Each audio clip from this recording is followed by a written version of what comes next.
The film kicks off in the morning where we can see Mark Bormann, a young, athletic cop, pounding the pavement with other police officers.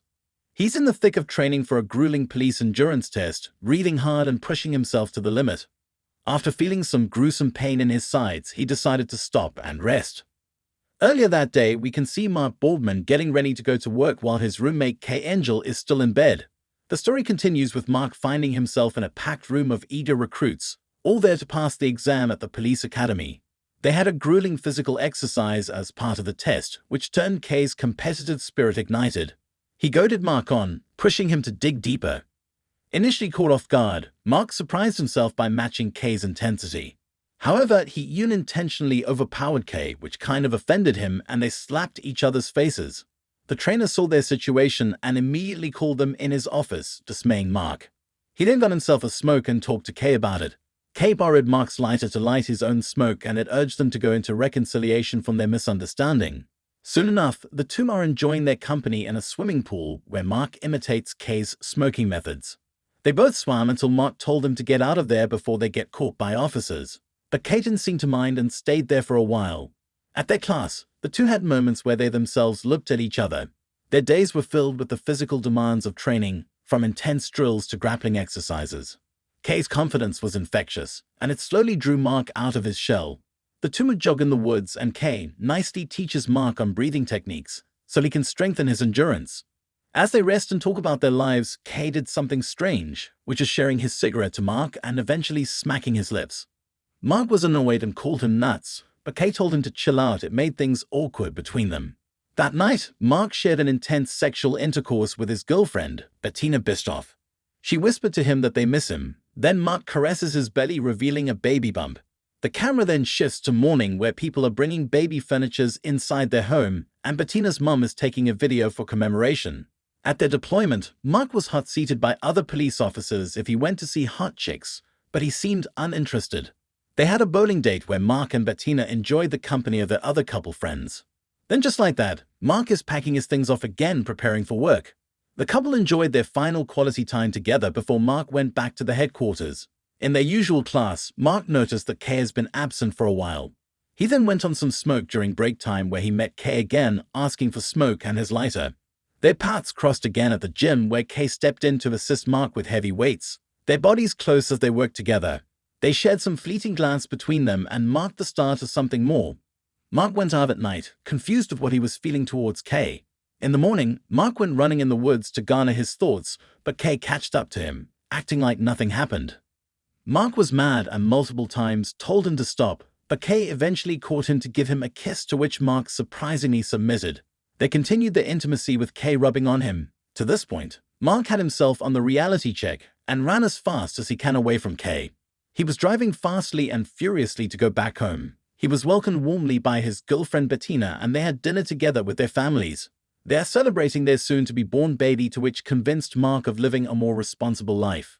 At the academy, the policeman had the boys go shower together as some form of bonding, and Mark successfully dodged the temptation towards Kay. However, in their bowling date, Kay appeared with his girlfriend in front of them, which surprised Mark. As the lights dimmed, Kay suggested they grab a cigarette. Then the two then had a talk again. After that, the two encountered themselves again in the martial arts class where they become clearly smitten towards each other. Hence, after that, the two decided to meet in a secluded place for a talk. As the two went nearer towards each other, the tension between them became more intense. Hence, it took only a strong gust of wind and rain to make the two lit up their flames. It was a sudden, intense kiss that left Mark breathless. Heart-pounding, he abruptly stood up and left, the night air a welcome shock to his system. They had an erotic sexual intercourse which eventually led them inside their car, stripped of clothes and left with questions in their eyes. Afterwards, Mark went home as if nothing happened to their home for the usual birth relief therapy of his wife that is nearing labor. There, Bettina noticed something was off about him, but she still couldn't figure out what, and they had an argument.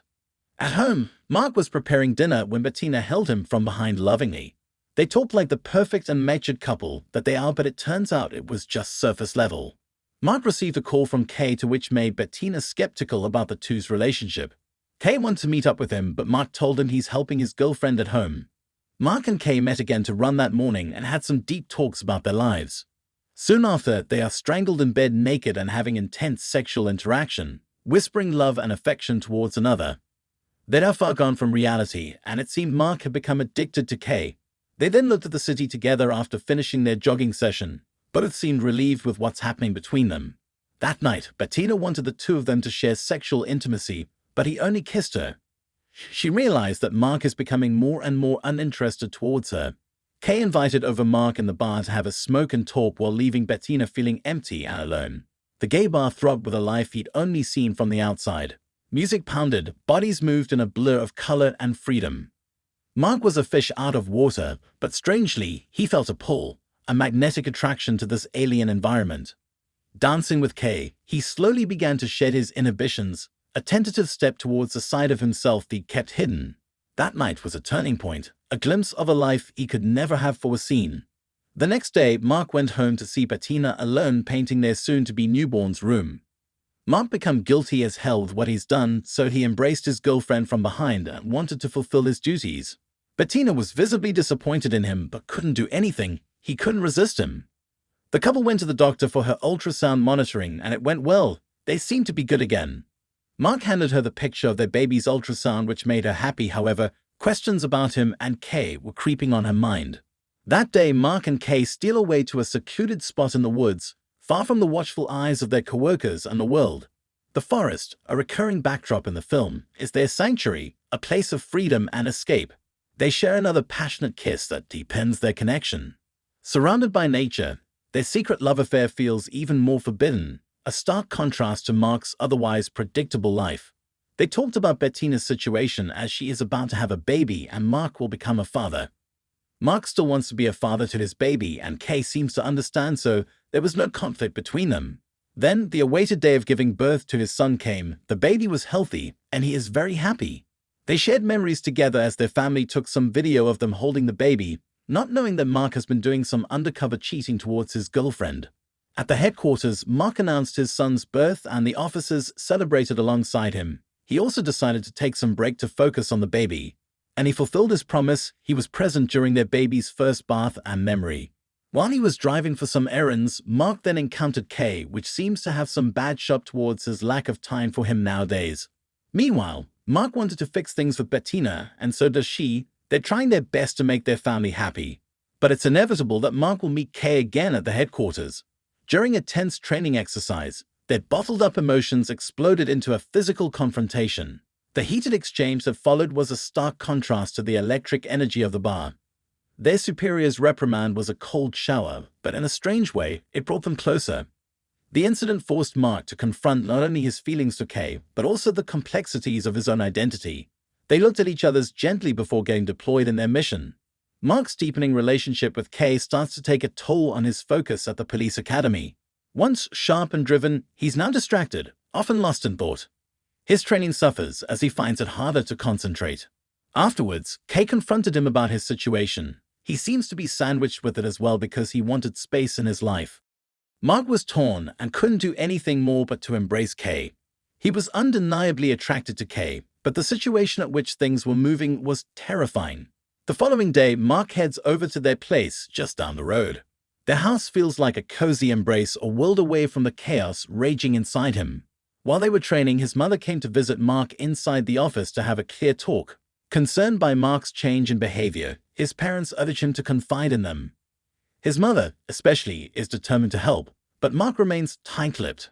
They then rode the car to talk and go home, as Mark is needed to take care of the baby.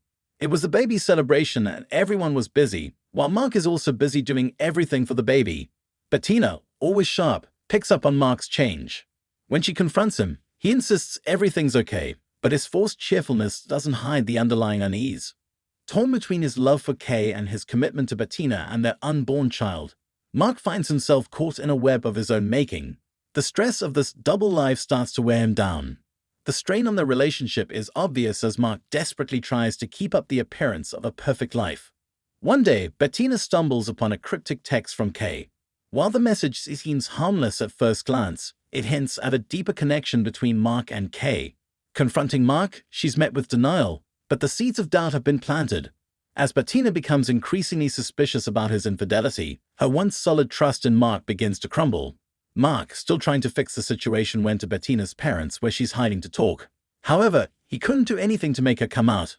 So he went home and stared at the once noisy home, and now he's all alone. Bettina confronts Mark once more, this time demanding honesty. Then a scene where Bettina is losing her rage towards him at the shower came. Unable to continue the deception, Mark confesses his affair. She turns out to be so embarrassed with what he's done, and she couldn't even mutter a perfect word to describe it. Bettina couldn't even get jealous with Kay being the third wheel. The revelation shatters Bettina, and in a heart-wrenching scene she leaves, taking their unborn child with her. Mark is left to face the devastating consequences of his choices. Bettina's departure marks a turning point, forcing him to confront the harsh reality of his situation. Tension mounts at the police academy as rumors swirl around Mark. His colleagues grow increasingly distant, their coldness chipping away at his confidence. His performance slips as the isolation takes its toll. Facing disciplinary action, Mark's career hangs in the balance. He then loses it and does everything against all odds. He drank, went to a gay bar, and even partied by himself, feeling so miserable with what happened.